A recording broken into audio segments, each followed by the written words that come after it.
Horses out, it's a scramble in front position, moving a party outside, Diamond Magic, paminsan-minsan, Ebita, Janelle's episode, Top Notcher alongside an opposing Melody, Formidable Lela, then next on line is Cool Dancer, Donnery inside, Storm Signal, Bachelor Reports, moving up by Drell, Shades of Red in the nick of time, and trails the field, this Lord Gold.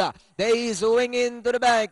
Ebita takes the lead by Oranek. Karori outside. Diamond Magic. 2 lengths watching them. Janelle's episode. A length backport.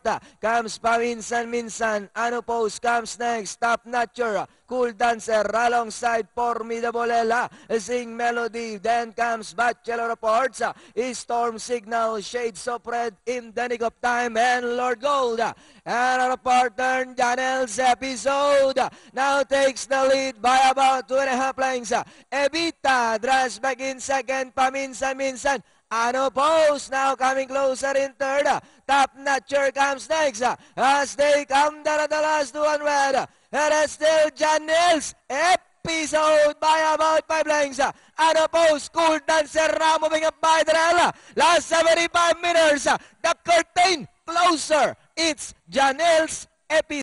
Cool Dancer, unopposed, Top Notcher, then comes Bachelor Reports, Ebita for your Super 6.